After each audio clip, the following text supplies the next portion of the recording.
Vamos a presentar la carta encíclica Fratelli Tutti del Papa Francisco sobre la fraternidad y la amistad social.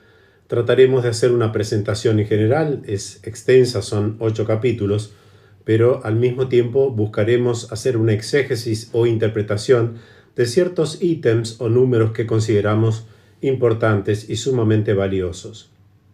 El capítulo primero habla sobre las sombras de un mundo cerrado. El capítulo segundo, un extraño en el camino, y va a desarrollar y analizar la parábola bíblica del buen samaritano que aparece en el Evangelio de Lucas en el capítulo 10. El capítulo tercero, pensar y gestar un mundo abierto. El capítulo cuarto, un corazón abierto al mundo entero. El capítulo quinto, sobre la mejor política. El capítulo sexto, el diálogo y la amistad social. El capítulo séptimo, caminos de reencuentro. Y por último, en el octavo capítulo, las religiones al servicio de la fraternidad en el mundo. Concluye con una oración al Creador y oración cristiana ecuménica. Saben ustedes que el Papa fue el sábado pasado a firmar esta encíclica allí en Asís. Y luego, al día siguiente, fue publicada el domingo 4 de octubre en la Ciudad del Vaticano. Vamos a hablar de una encíclica. Una encíclica es un documento papal que en cuanto al género es la más alta expresión del magisterio ordinario de los pontífices. El nombre deriva del griego y precisamente de la expresión enkluklioi epistolai, que indicaba las cartas circulares dirigidas a algunas iglesias de la región del Ponto, de Galacia, de Bitinia, de la Capadocia y en general de Asia. Expresivo era el título a todas las comunidades de la Iglesia Católica, que se encuentra esa expresión, ese título, en los primeros documentos pontificios. A partir del siglo II y III se las llama cartas católicas, mientras que en el siglo IV se encuentra el término encíclica en las cartas que los obispos Atanasio y Alejandro de Alejandría dirigían a todas las iglesias sobre temas debatidos en torno a la divinidad y a la humanidad de Cristo. Según la expresión de Bagrio Póntico, las así llamadas encíclicas eran una colección de 40 cartas que tenían por objeto la justificación del Concilio de Calcedonia, que se desarrolló en el año 451. En ese concilio allí se define que Jesucristo es verdadero hombre y verdadero Dios y verdadero hombre, la naturaleza divina que asume la naturaleza humana. Jesús se encarna, se hace hombre, debido a que algunos herejes, por ejemplo Nestorio, negaban la divinidad de Cristo. Ese concilio de Calcedonia reafirma esta verdad de fe que nosotros proclamamos hoy. Es famosa la carta encíclica greco-latina escrita por el Papa Martín I en el año 649, que junto a otras cartas permanece durante los primeros 8 siglos como la forma más común de comunicación, sin emplear cada vez de manera explícita el término. Y en tiempos más recientes, nuestra palabra encíclica fue retomada en el año 1740 por el Papa Benedicto XIV, que designó con esta definición 7 de las bulas papales. Las bulas papales son otro tipo de documento pontificio. De modo más usual, la encíclica es adoptada por Gregorio XVI en 1831, que seguidamente va a adoptar el término en 16 documentos suyos. En sustancia, el género encíclica se convierte en algo ordinario en el magisterio pontificio en el siglo XIX, llegando hasta nosotros hoy. Pensemos. Pío IX fue el papa que más tiempo estuvo en la sede de Pedro como romano pontífice. Fue el papa que más tiempo fue pontífice, 31 años, 7 meses y 22 días. Él escribió 33 encíclicas. Después le sigue León XIII, que escribió 48. 25 años en el pontificado, 5 meses y 1 día. Y Pío X escribió 10 encíclicas, Benedicto XV 12, Pío XI 30, Pío XII 41, Juan XXIII 8, Pablo VI 7, Juan Pablo II 14. Juan Pablo II fue el segundo pontífice en cuanto a extensión de tiempo en la sede de Pedro, 26 años, 5 meses y 18 días. Benedicto XVI escribió 3 encíclicas y Papa Francisco 3. Cuando los papas escriben una encíclica, ¿qué es lo que quieren hacer? Educar al pueblo cristiano en la madurez de la fe ante ciertos desafíos que provocan las cambiantes situaciones históricas para permanecer unidos en la fe. Y lógicamente nosotros, como lo hemos explicado ya en otras exposiciones anteriores, no estamos en una época de cambio, sino un cambio de época, es decir, donde los cambios son disruptivos, tienen lugar muy velozmente y además son cambios abruptos. Luego de 206 años, un papa, el Papa Francisco, firma una encíclica fuera del Vaticano. Il Trionfo fue publicada el 14 de mayo de 1814, hace 206 años, en Cesena, que era la ciudad natal del Papa Pío VII. Recuerden ustedes que Pío VII tuvo grandes y graves enfrentamientos con el emperador Napoleón. Y entonces, a través de esa encíclica, firmada en Cesena, el Papa Pío VII anunciaba a los católicos del mundo la recuperación de los estados pontificios luego del secuestro del Papa Nicolò Maria Chiaramonti de parte de Napoleón en 1809 y luego exiliado en Francia. Las 2 primeras encíclicas del Papa Francisco, la Lumen Fidei del 29 de junio del 2013, que ya había comenzado a redactarla el Papa Benedicto XVI, por eso se dice que es una encíclica escrita a 4 manos, es decir, fue el Papa Benedicto XVI y el Papa Francisco, finalmente la termina firmando el Papa Francisco sobre el tema de la fe, y luego el Papa Francisco escribe la Laudato Si sobre el cuidado de la casa común, el cuidado de la creación, que la promulga el 24 de mayo del 2015. Esas 2 encíclicas, la Lumen Fidei y la Laudato Si, fueron firmadas en Roma. Pero después hay otra exhortación apostólica que lógicamente ya no entra en la categoría de encíclica, que es la exhortación apostólica postsinodal Christus Vivit, que escribe a los jóvenes, que la firmó el Papa en Loreto el 25 de marzo de 1989 y esta en Asís. Por lo tanto, es el segundo pontífice que firma una encíclica fuera de Roma, de la Ciudad del Vaticano. ¿Y por qué el tema de Tutti Fratelli o Fratelli Tutti?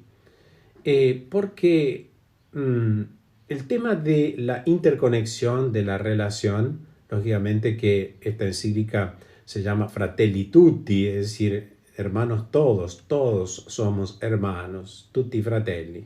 Fratelli Tutti es el título en latín de la encíclica, pero el Papa ya había firmado el 1 de septiembre para la Jornada Mundial del Cuidado de la Creación de este año que existimos solo a través de las relaciones, con Dios Creador, con los hermanos y hermanas como miembros de una familia común y con todas las criaturas que habitan nuestra misma casa.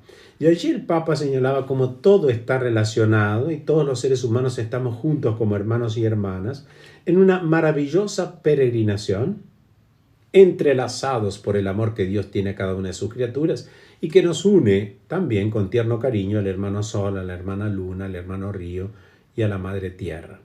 Entonces, si todo está en relación y si todos estamos en la misma barca, esa expresión que tuvo el Papa cuando hizo esa meditación sobre la tempestad calmada en el Evangelio de Marcos, ese día, el 27 de marzo de este año, allí en esa plaza vacía de San Pedro, en esa imagen desoladora, allí el Papa dijo, todos estamos en la misma barca, todo está en relación. Entonces debemos creer, crecer y saber en que todos somos conscientes de que habitamos una casa común en cuanto miembros de la misma familia.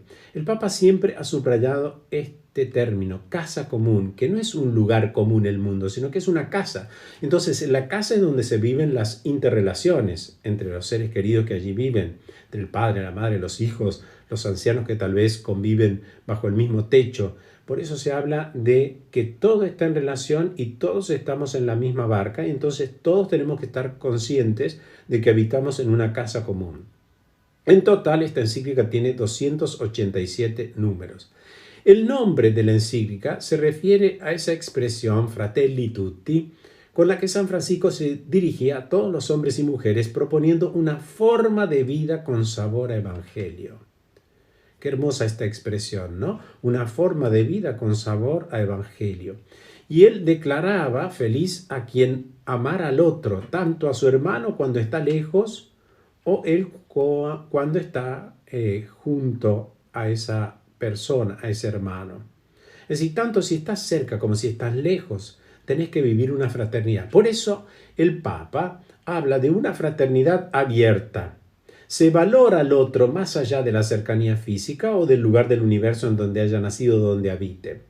Y aquí el Papa cita un hecho que aconteció en la historia hace 800 años, cuando San Francisco de Asís, con grandes penurias económicas, porque en ese momento no había tanta facilidad para desplazarse, visita al sultán Malik el-Kamil en Egipto y dio el ejemplo de aquello que pedía a sus discípulos, que sin negar su identidad, porque él va a visitar al sultán con su hábito franciscano, no niega su identidad y dice, cuando fueran entre sarracenos, entre árabes o musulmanes o entre infieles, cuando ellos estuvieran allí en medio de los musulmanes o de personas que no vivían la fe cristiana, no promovieran controversias ni disputas, que evitaran todo tipo de agresión y contienda.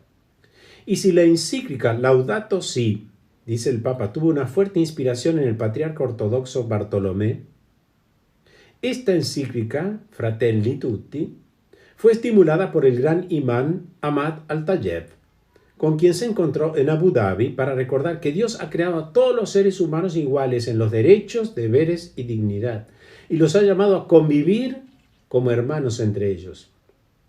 El Papa, junto a este gran imán, firma el documento sobre la fraternidad humana por la paz mundial y la convivencia humana el 4 de febrero del 2019. Esta encíclica Fratelli Tutti recoge y desarrolla los grandes temas planteados en ese documento sobre la fraternidad humana. Pretende detenerse en la dimensión universal de la fraternidad y en su apertura a todos, esperando que esta reflexión se abra al diálogo con todas las personas de buena voluntad. Y yo creo que viene en un momento providencial, porque nosotros estamos viviendo este contexto de pandemia donde corremos el riesgo de aislarnos.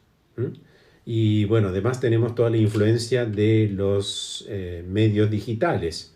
Por eso me gustó en una conferencia que dio el filósofo Marcus Gabriel, un filósofo alemán, que él está contra todo ese avance de la inteligencia artificial, etcétera, como diciendo nadie puede suplir al hombre. Bueno, pero pareciera que esto es lo que se viene. Hay otro filósofo judío que es Noah Yuval Harari, que él insiste mucho en que viene todo el tema de la inteligencia artificial, nos vamos a tener que adaptar, de hecho van a cambiar las nuevas profesiones, las profesiones antiguas por nuevas, si se va a producir un cambio, allí también va a haber una disrupción, entonces eso va a incidir, pero dice cómo ha influido y sigue influyendo en este mundo, en esta sociedad, dentro de este contexto de lo que él llama la virocracia, es decir, el gobierno del virus, y también que muchos regímenes aprovechan de esta birocracia para imponer sus ideas y no facilitar el diálogo. Claro, porque es muy fácil tener a la gente encerrada. Entonces, como gobernante, vos decís, bueno, esto lo vamos a hacer porque vamos a tratar de evitar el contagio. Entonces, en el fondo, lo que hay allí es un absolutismo y la democracia queda denostada. Ahora, en el capítulo primero, que habla sobre las sombras de un mundo creado, allí el Papa señala que en la actualidad hay algunas tendencias del mundo actual que desfavorecen el desarrollo de la fraternidad universal. Los padres fundadores de la Unión Europea, como por ejemplo Adenauer, Churchill, De Gasperi, Hallstein, Monnet, Robert Schuman, Paul Henry Spaak, Altiero Spinelli, ¿qué deseaban esos padres fundadores de la Europa, de la Unión Europea? Trabajar juntos. ¿Para qué? Para superar las divisiones, favoreciendo ¿qué cosa? La paz y la comunión entre todos los pueblos del continente. También tomó fuerza en los últimos años el anhelo de una integración latinoamericana, este Mercosur que por allí a veces van trastabillando, hay avances, hay retrocesos, etc. ¿Cuánto nos cuesta ponernos de acuerdo nosotros los latinoamericanos sobre todo, ¿no? Y digamos, eso va en detrimento de la unión y del crecimiento y del desarrollo. Debemos tener cuidado, advierte el Papa, que la expresión abrirse al mundo no sea cooptada por la economía y las finanzas. Apertura a los intereses extranjeros o a la libertad de los poderes económicos para invertir sin trabas ni complicaciones en todos los países.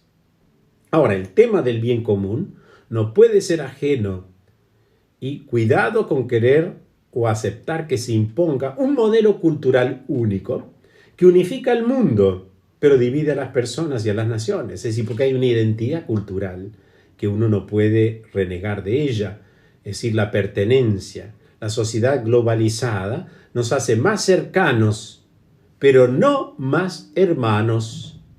Esta frase me parece clave. La sociedad globalizada nos hace más cercanos, pero no más hermanos. Hay una expresión, que no la cita el Papa, pero la recuerdo aquí, del sociólogo polaco Zygmunt Bauman, que falleció en 2017, decía que hoy estamos más conectados, pero no más comunicados. Hay más bien mercados donde las personas cumplen roles de consumidores o espectadores. Nos encontramos ante una pérdida del sentido de la historia que disgrega. El deconstruccionismo pretende penetrar culturalmente para hacer creer que la libertad debe construir todo desde cero. Y entonces esto es un error.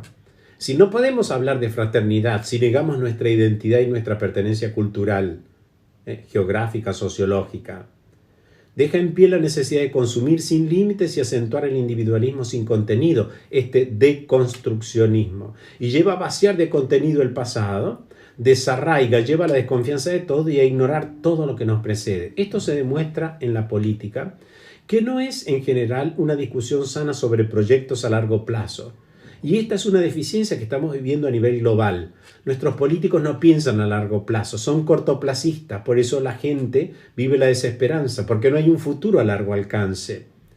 Y entonces esto se demuestra en la política, que no es en general una discusión sana sobre proyectos a largo plazo para el desarrollo de todos y del bien común, que es el fin de la política. La política no es el arte de lo posible, sino que es el arte de trabajar por el bien común, es decir, el bien de todos los hombres y de todo el hombre. Y el bien común aparece definido en el Concilio Vaticano II como el conjunto de condiciones políticas, sociales, económicas, culturales, que le ayudan al hombre a una realización más pronta, más rápida, más perfecta de sí mismo o de sí misma, de la persona humana. Eso es el bien común y ese es el fin de la política. Por eso yo pienso que nuestros políticos tendrían que hacer un curso de política, pero de política con mayúsculas, política en serio. Porque si no, entonces tenemos recetas inmediatistas de marketing que encuentran en la destrucción del otro el recurso más eficaz. En ese juego mezquino de las descalificaciones, el debate es manipulado hacia el estado permanente de cuestionamientos y confrontación, dice el Papa. Y debemos constituirnos en un nosotros que habita la casa común. Los enfrentamientos no terminan. Hoy en día vivimos una tercera guerra mundial en etapas. Esto lo ha dicho insistentemente desde que asumió como sumo pontífice. Estamos viviendo una tercera guerra mundial en etapas. Fijémonos ahora, por ejemplo, esto lo añado yo, ¿no? La guerra que se desarrolla entre Armenia y Azerbaiyán en el Alto Karabaj, desatada por un conflicto que lleva más de 30 años. El mundo no habla. El mundo no dice nada respecto a esto. Y hay una guerra en pleno siglo XXI. Hoy impera una indiferencia cómoda, fría y globalizada, que es hija de una profunda desilusión que se esconde detrás del engaño de una ilusión. ¿Cuál es? Creer que somos todopoderosos y olvidar que estamos todos en la misma barca. Aislamiento, no, dice el Papa. Cercanía, sí. Cultura del enfrentamiento, no. Cultura del encuentro, sí. La pandemia, afirma Francisco, no es un castigo divino, pero hay que aprender y no olvidar las lecciones de la historia maestra de vida. Este filósofo al cual yo hacía referencia antes, este alemán Marcus Gabriel, que es uno de los tres filósofos, junto con el filósofo surcoreano, los que más preeminencia tienen hoy, y su pensamiento influye. De hecho, los libros de estos tres filósofos se constituyen en bestseller rápidamente. En esa charla que nos dio, que se llama El mundo después de la pandemia, allí habla de que nosotros tenemos que tener conciencia plena de que este no es el último virus y que la solución no va a venir con la vacuna. Vamos a vivir con otros virus. De hecho, dice él, ya vivimos con un virus que es el virus de la informática. Y él hace un análisis muy detenido. Yo lo voy a explicar en otra exposición que trataré de dar en semanas siguientes. Pero dice cómo la excepción va a ser la nueva realidad que vamos a tener que vivir los seres humanos. La excepción. Es decir, aquello que antes era normal ya deja de ser normal. Va a pasar a ser una excepción. Y entonces vamos a tener que vivir un nuevo realismo, dice Marcus Gabriel. Ojalá, dice el Papa, que ya no estén los otros, sino un solo nosotros. No estos nosotros, aquellos ustedes. No, nosotros, todos, juntos. Ojalá que no nos olvidemos que los ancianos que murieron por falta de respiradores, en parte como resultado de sistemas de salud desmantelados año tras año, tiene que llevarnos a un mea culpa o a un mea culpa de los políticos. Por eso decía este mismo filósofo como el coronavirus, el COVID-19, tiene y produce índices de mortalidad inferiores, por ejemplo, al de la gripe o al de otros virus. Entonces, él decía que los muertos son los resultados de las estructuras sanitarias deficientes, no tanto del virus. Y aquí también hay que hacer un examen de conciencia y un arrepentimiento y pedir perdón. El sálvese quien pueda, que se traducirá rápidamente en el todos contra todos, va a ser peor que una pandemia. Esa ilusión de la comunicación, todo se convierte en una especie de espectáculo que puede ser espiado, vigilado, y la vida se expone a un control constante. Por eso decía este filósofo, y me gustó el análisis que él hacía sobre el tema de la informática, el internet, etc. Porque él, por ejemplo, no tiene Facebook, solamente dice que usa WhatsApp, y para algunos casos puntuales a nivel profesional, pero no con los amigos, los familiares, los seres queridos, y que no tiene Instagram, no tiene otras redes sociales, porque dice la cantidad de datos que nosotros ofrecemos y cómo se puede manipular. Eso lleva también a un control constante, permanente. Hay ciertos movimientos digitales de odio y destrucción. La conexión digital no basta para tender puentes, no alcanza para unir a la humanidad. Agresividad, insultos, maltratos, descalificaciones. Y emplea aquí el Papa un término que impresiona, pero que al mismo tiempo es novedoso, porque dice latigazos verbales a través de los medios ahora de comunicación o de las redes sociales, hasta destrozar la figura del otro. La agresividad social encuentra en los dispositivos móviles y ordenadores, dice él, un espacio de ampliación sin igual. Y entonces, al desaparecer el silencio y la escucha, todo se convierte en tecleo y mensajes rápidos y ansiosos. Entonces se pone en riesgo la estructura básica de una sabia comunicación humana. Y aquí dice algo muy cierto el Papa, porque afirma que la sabiduría no se fabrica con búsquedas ansiosas por Internet, sino a través de la investigación, que equivale a contemplación, a saborear las verdades, no a buscar en Wikipedia enseguida un concepto que no se conoce. Pasamos al capítulo 2, un extraño en el camino. Aquí hace un análisis muy interesante porque describe el texto de Lucas, el capítulo 10, de los versículos 25 al 37, la parábola del buen samaritano. Recuerden ustedes que se dice que un hombre bajaba de Jerusalén a Jericó, fue asaltado por los ladrones y pasó un sacerdote, lo vio malherido, lo vio y siguió su camino. Pasó un levita, lo vio y siguió su camino. Pasó un samaritano que demostró su bondad, lo vio, se conmovió se detuvo, bajó de su caballo, lo asistió, sacó dinero de su bolsillo, lo llevó a un albergue y después, a la vuelta, le dijo al hospedero: yo te pagaré todo lo que gastes con tal de que le salves la vida a este hombre. Uno se detuvo, le regaló cercanía, lo curó con sus propias manos y puso también dinero de su bolsillo, porque la caridad tiene que llevarnos a meter la mano en el bolsillo para después ser generosos. Porque a veces pensamos de una manera utópica, ¿no? Cuando hacemos obra de caridad y necesitamos medios. Es muy fácil decir ayuden. Ahora, pareciera que es cada vez más difícil decir te quiero ayudar. Aunque yo debo decir que en nuestro trabajo, todas las noches distribuyendo comida a gente en situación de calle, la gente es sumamente generosa con nosotros. Pero digo, en general, es decir, en el mundo hay mucha gente que vive el egoísmo y sobre todo siempre son maestros para indicar lo que se tiene que hacer, pero ahora ellos nunca lo hacen. Y lo más importante, dice el Papa aquí, este hombre, el samaritano, le dio algo que retaseamos nosotros, le dio su tiempo. Lo consideró digno de dedicarle su tiempo. Ante el dolor no hay diferencias geográficas, sociales, religiosas. Hay dos tipos de personas: las que se hacen cargo del dolor y las que pasan de largo. Y después el Papa interroga: las que se hacen cargo del dolor, ¿te haces cargo del dolor? ¿O pasás de largo? Están las que se inclinan reconociendo al caído y las que distraen su mirada y aceleran el paso para no comprometerme, no involucrarme. Ahora, los que pasan de largo eran personas religiosas, un sacerdote que iba al templo, un levita que vendría siendo como una especie de sacristán. Ahora, creer en Dios y adorarlo no garantiza vivir como Dios pide y como a Dios le agrada. Los ladrones suelen tener aliados. ¿Y quiénes son esos aliados? Los que pasan de largo. Se mira por otro lado cuando nos dejamos llevar por lo políticamente correcto. Bueno, vamos a hacer esto sobre todo, ¿sabes qué? Para no comprometernos, ni comprometer. O también las modas ideológicas. Por ejemplo, a un malherido se lo televisa en directo, pero no se lo toca. Se emplean eufemismos para no decir la verdad.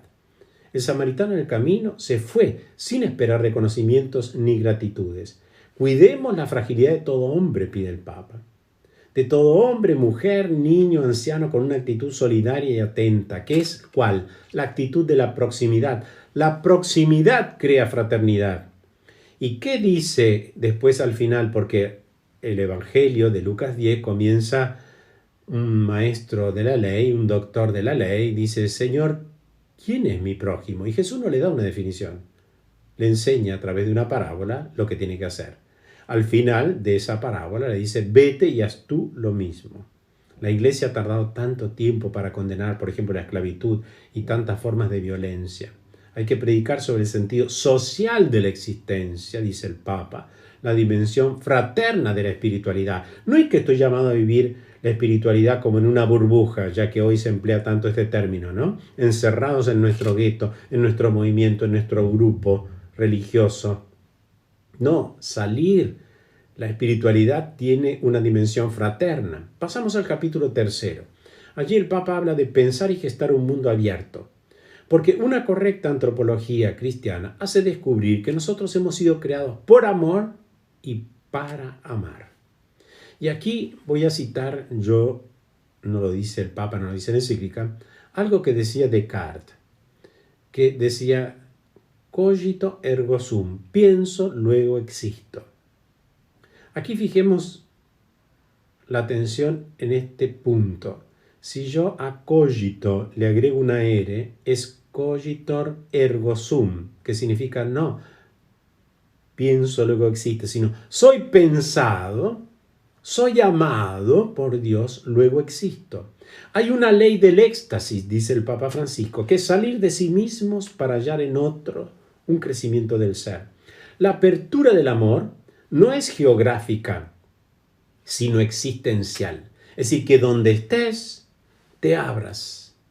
Y de esa manera creas fraternidad. Hoy hay muchos exiliados ocultos que son tratados como cuerpos extraños en la sociedad. Personas con discapacidad que sienten que existen sin pertenecer y sin participar. No tienen ciudadanía plena.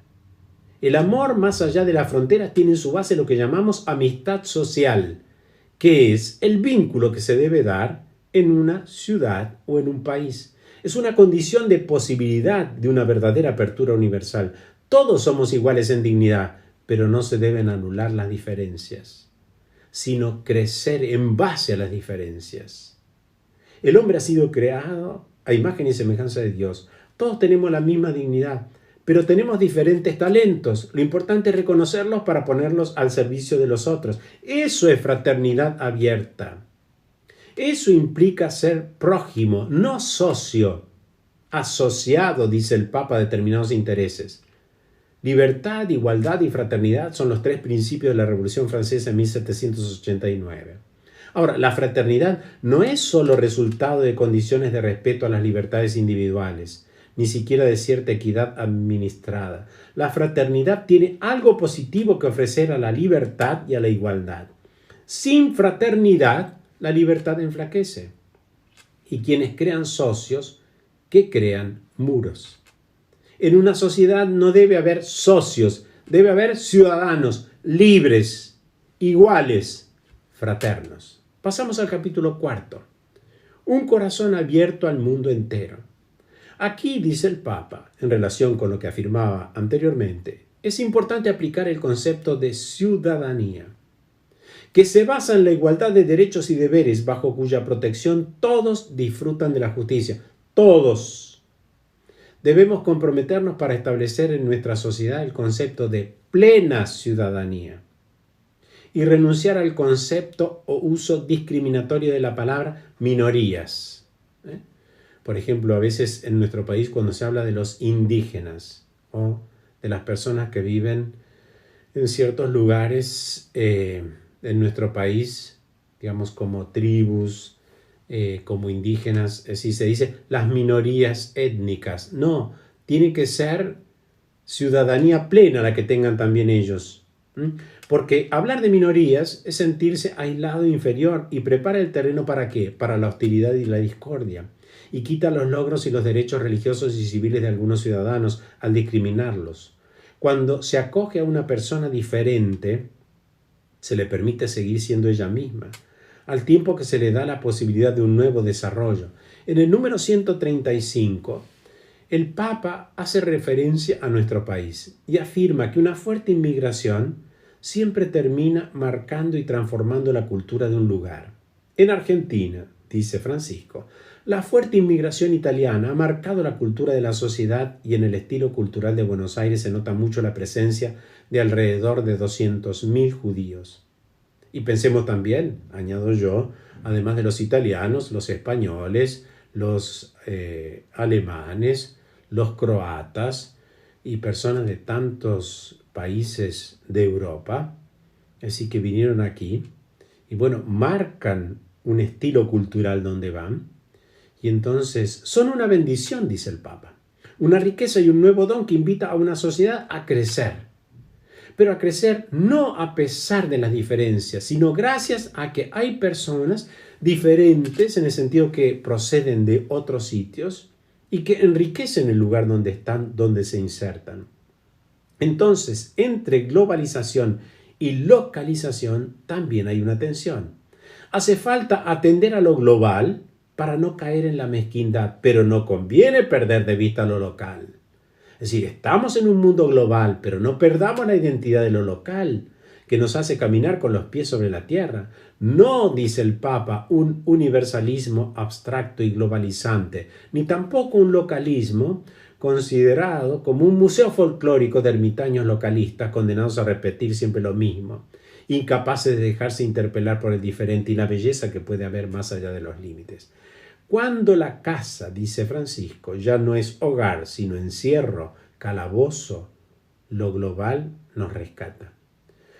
Lo local tiene algo que lo global no posee, que es ¿qué? Ser levadura, enriquecer, poner en marcha mecanismos de subsidiariedad, contraste y sintonía con las experiencias de otros que viven en contextos culturales diferentes. Eso es riqueza humana. Vecindad es clave en los barrios. también debería vivirse entre países cercanos para construir una vecindad cordial entre sus pueblos.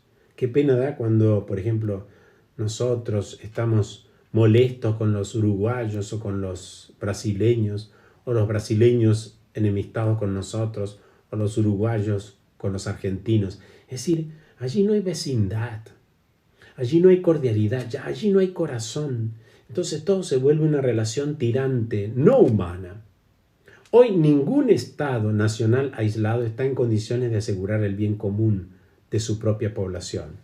Pasamos al capítulo 5, y aquí es muy interesante lo que afirma sobre la política. Porque claro, la política hace referencia a la polis,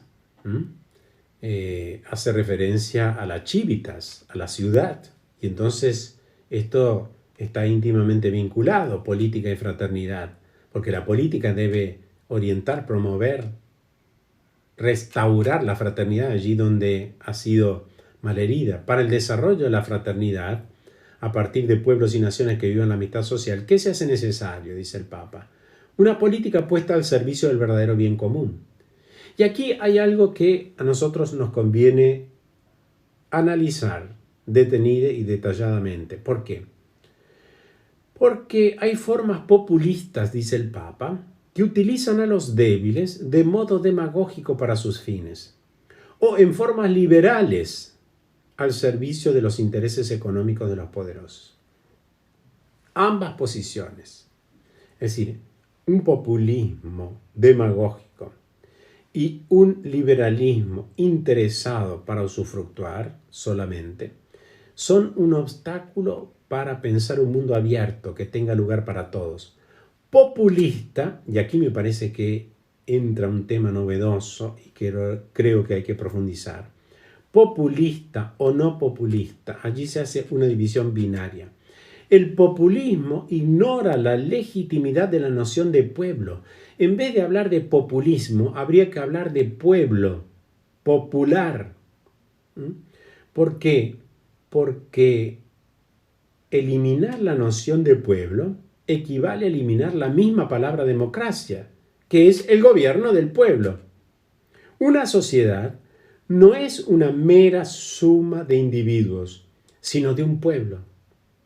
Pueblo, popular, implican objetivos comunes para conformar un proyecto común, proyectando algo grande a largo plazo. El Papa insiste una y otra vez en terminar con el cortoplacismo y hablar de largo plazo.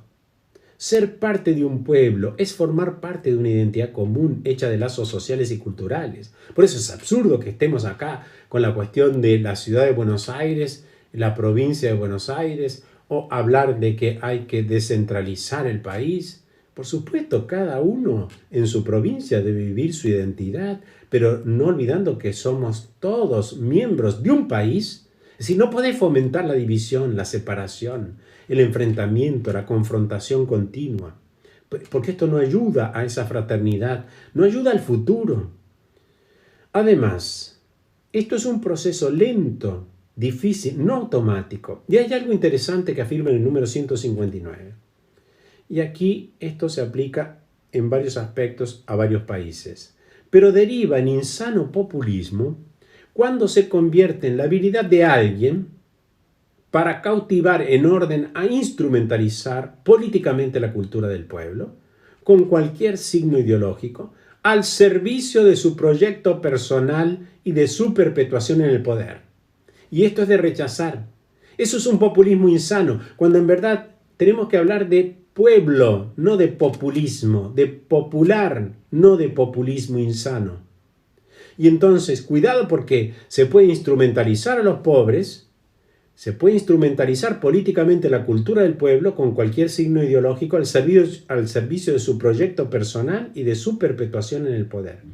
Y después dice algo muy concreto. Otras veces, ese populismo busca sumar popularidad exacerbando las inclinaciones más bajas y egoístas de algunos sectores de la población. Esto se agrava cuando se convierte con formas groseras o sutiles en un avasallamiento de las instituciones y de la legalidad. Es decir, cuando Vos te querés llevar todo por delante y querés seguir la ideología del capricho, de tu capricho, pero no del bien común del pueblo, donde estás gobernando o deberías gobernar con mayúsculas. La categoría de pueblo es abierta. Y otra expresión de la degradación de un liderazgo popular es el inmediatismo. Se responde a exigencias populares en orden a garantizarse votos o aprobación, pero sin avanzar, dice el Papa, en una tarea ardua y constante que genera a las personas los recursos para su propio desarrollo, para que puedan sostener su vida con su esfuerzo y su creatividad. En esta línea, afirma Francisco, dije claramente que estoy lejos de proponer un populismo irresponsable. Por una parte, la superación de la inequidad supone el desarrollo económico, aprovechando las posibilidades de cada región y asegurando así una equidad sustentable. Por otra parte, los planes asistenciales, dice el Papa, que atiendan ciertas urgencias, solo deberían pensarse como respuestas pasajeras. No, esto de estar dando continuamente subsidios. Estamos hablando de que hay que bajar el gasto público. Y después, por una parte, en el presupuesto se dice que se tiende a bajar o se planifica bajar el gasto público. Después, en una entrevista, alguien dice, no vamos a bajar el gasto público. Bueno, al final, ¿en qué quedamos? Es decir, toda esta controversia de idas y vueltas, de afirmaciones, negaciones, es decir, no crea confiabilidad. Y dice el Papa, los planes asistenciales solo como respuestas pasajeras. Y en el número 162 dice que el gran tema es el trabajo. Lo verdaderamente popular, porque promueve el bien del pueblo, es asegurar a todos la posibilidad de hacer brotar las semillas que Dios ha puesto en cada uno, es decir, sus capacidades, su iniciativa, sus fuerzas. Esa es la mejor ayuda para un pobre, es decir, lograr que tenga su trabajo digno, el mejor camino hacia una existencia digna. La persona que trabaja se encuentra realizada. Quien no tiene trabajo se encuentra defraudado, es decir, le falta una dimensión esencial para vivir. Es decir, le falta la esperanza. Por eso, dice el Papa, insisto que ayudar a los pobres con dinero debe ser siempre una solución provisoria para resolver urgencias. El gran objetivo debería ser siempre permitirles una vida digna a través del trabajo. Y en el número 163 he querido citar textualmente, sobre todo para evitar malinterpretaciones, cómo la categoría de pueblo, que incorpora una valoración positiva de los lazos comunitarios y culturales, suele ser rechazada por las visiones liberales, individualistas. También hay una oposición al populismo, un rechazo al populismo insano. Hablemos de pueblo y de popular, no de populismo, porque eso implica un estar buscando demagógicamente servirse e instrumentalizar a los pobres. Así también hay una visión liberal, individualista, donde se ve a la persona solamente como un sujeto de consumo. Y entonces, donde la sociedad es considerada como una mera suma de intereses que coexisten. Hablan de respeto a las libertades, pero sin la raíz de una narrativa común. La crisis, ¿cuándo se supera? Se supera cuando se obra por grandes principios y se piensa en el bien común a largo plazo. Por eso es muy penoso ver cómo hay personas que están en el gobierno, ejecutan ciertas obras o desarrollan ciertos proyectos. Después viene otro, los deshace, los anula, confrontación, peleas. Es decir, eso realmente nos lleva a pensar en un largo plazo. Pensar en los que vendrán no sirve a los fines electorales, pero es lo que exige una justicia auténtica, dice el Papa. Hay un amor llamado ilícito y amor imperado. Por ejemplo, el amor ilícito, ¿cuál sería? Hay una persona que tiene que ir a tal sitio y tiene que cruzar un río. Bueno, yo lo ayudo a esa persona a cruzar ese río. Eso es amor ilícito. Ahora, el amor imperado es el del político que debe construir un puente para que no haya gente que tenga que ayudar al otro a cruzar. ¿Qué pasa cuando no hay nadie? Es decir, no pensar en cuántos me aprobaron y votaron, dice el Papa, sino en qué hice avanzar al pueblo, qué marca dejé en la vida de la sociedad, qué lazos reales construí, qué fuerzas positivas desaté, cuánta paz social sembré, qué provoqué en el lugar que se me encomendó. Esto lo tienen que leer. Los políticos tenemos que leerlos todos, pero de manera particular quienes trabajan en el ámbito de la política y quienes gobiernan. Número 197 de la encíclica. Capítulo 6, diálogo y amistad social. Y aquí dice, para encontrarnos y ayudarnos, ¿qué necesitamos? Dialogar. Ahora, cuando se imponen las cosas y no se dialoga, cuando no se llega a un consenso, eso no es democracia.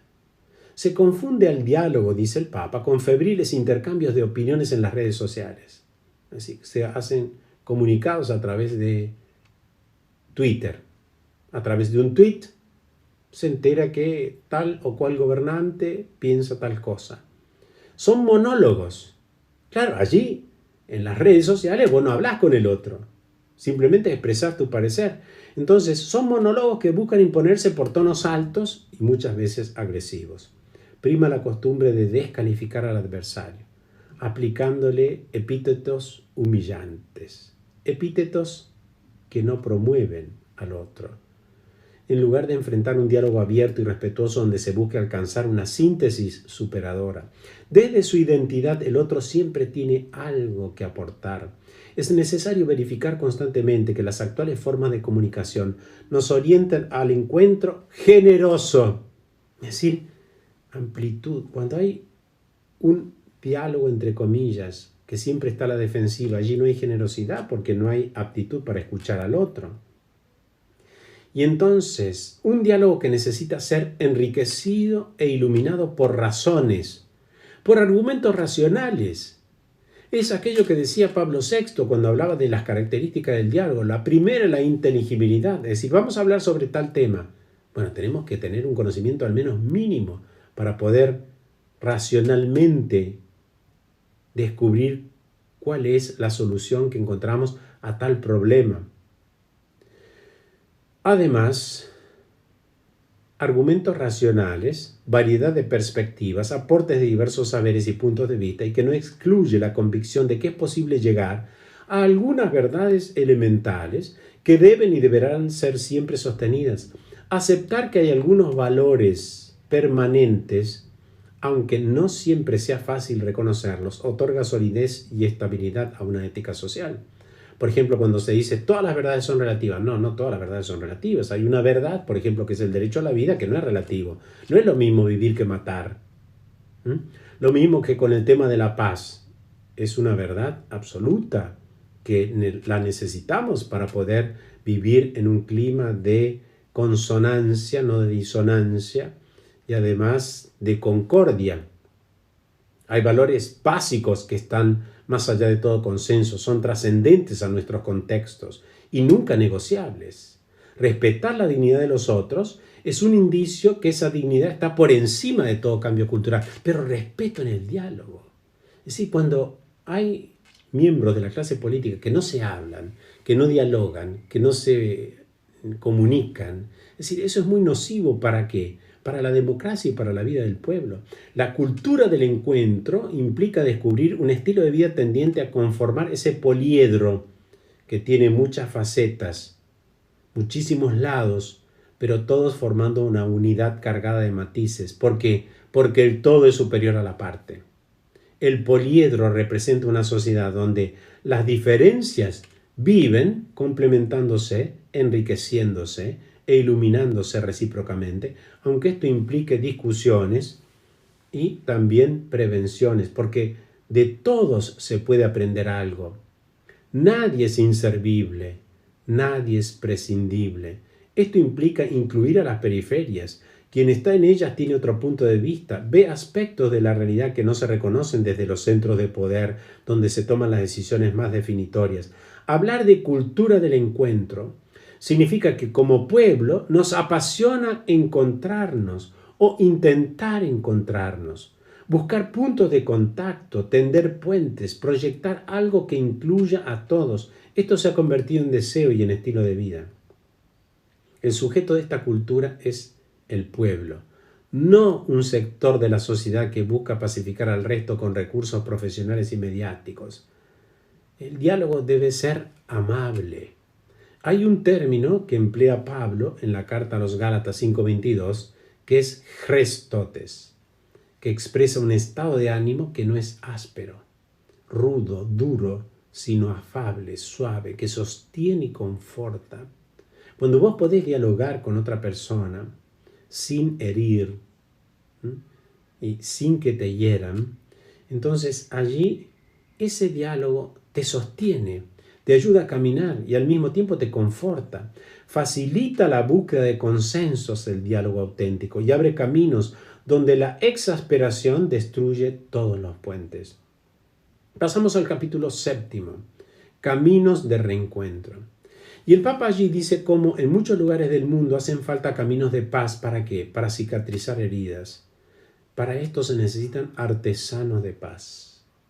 ¿Dispuestos a qué? A generar procesos de sanación y de reencuentro con ingenio y audacia.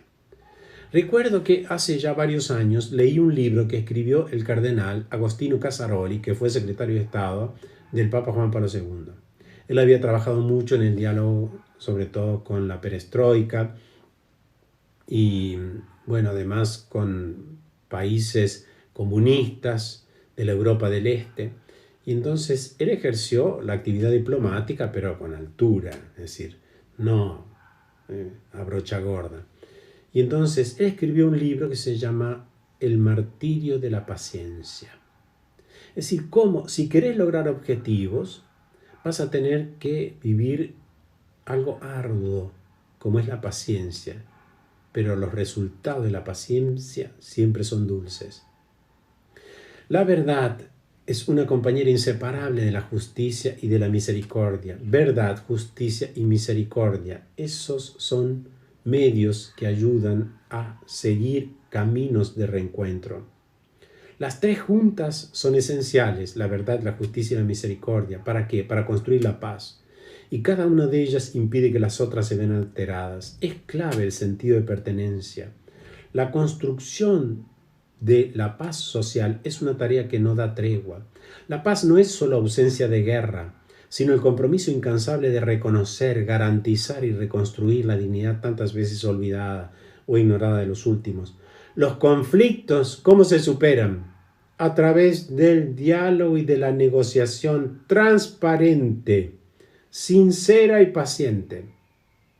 No mostrando una carta sucia después ahí sobre la marcha. Es cuando ya todo está consumado y le mostrás la carta al otro, con quien tendrías que haber dialogado, haber llegado a una negociación transparente, sincera y paciente. Aquí ocupa un lugar especial la memoria. No se debe decir, damos vuelta a la página y basta. Nunca se avanza sin memoria. Sin memoria íntegra y luminosa. Es sano hacer memoria del bien. La solución no es la guerra. Para eso se debe asegurar el imperio incontestado del derecho y el infatigable recurso a la negociación, a los buenos oficios y al arbitraje. Por eso es clave en un país la clase de diplomáticos que se tengan, es decir, que sean profesionales de manera especial, no políticos, sino que han estudiado la negociación, el arte de la negociación, de los buenos oficios, del arbitraje. Toda guerra deja al mundo peor que como lo había encontrado, porque la guerra es un fracaso de la política y de la humanidad, una claudicación vergonzosa, una derrota frente a las fuerzas del mal. Y aquí entra otro tema, el de la pena de muerte, que el Papa lo trata. Y San Juan Pablo II declaró de manera clara y firme que la pena de muerte es inadecuada en el ámbito moral y ya no es necesaria en el ámbito penal. No hay marcha atrás en este punto, dice el Papa. Y pasamos al último, que habla de las religiones al servicio de la fraternidad en el mundo. Los líderes religiosos, afirma Francisco, estamos llamados a ser auténticos dialogantes. Y esto es lo que yo subrayo de este capítulo 8. Dialogantes, a trabajar en la construcción de la paz, no como intermediarios, sino como auténticos mediadores. Y aquí hace una diferencia entre intermediarios y mediadores. ¿Por qué? Porque los intermediarios buscan agradar a todas las partes con el fin de obtener una ganancia para ellos mismos. Eso hace el intermediario. En cambio, el mediador es quien no se guarda nada para sí, sino que se entrega generosamente hasta consumirse, sabiendo que la única ganancia es la de la paz. Esa es la cualificación del mediador. Y por eso esta diferencia me parece clave, esta distinción que hace el Papa entre intermediarios y mediadores. Lo que tenemos que hacer nosotros es buscar no un provecho como intermediarios, sino una ganancia para todos como mediadores, que es la paz. La paz. Cada uno de nosotros está llamado a ser un artesano de la paz. ¿Cómo? Uniendo y no dividiendo. Extinguiendo el odio y no conservándolo. Abriendo las sendas del diálogo y no levantando nuevos muros. Ojalá, pues, que esta encíclica nos ayude a crecer como humanidad, donde todo lo humano me interese y que nada de lo humano me sea extraño, porque de esa manera vamos a poder ser artífices donde estemos de una auténtica fraternidad. Busquemos vivirla con las personas más cercanas, nuestras familias, en nuestros ámbitos laborales, sociales. Y sobre todo, busquemos ser auténticos mediadores cuando hay conflictos. Y busquemos que la única ganancia sea la de la paz. San Agustín decía que la paz es el equilibrio interior primero. Y después ese equilibrio interior se transmite hacia afuera. Que esta encíclica nos ayude, pues entonces, a creyentes, no creyentes, porque a diferencia de lo que aparece en otras encíclicas que va dirigida a todos los hombres de buena voluntad y antes a los obispos, a los presbíteros, a los diáconos, a todos los fieles laicos y a todos los hombres de buena voluntad, esta carta encíclica no dice nada a quién va dirigida, porque va dirigida a todos. Porque la humanidad, nosotros todos debemos comprender que estamos en una misma barca, para emplear las palabras de Francisco, y que nadie se salva solo. Muchísimas gracias.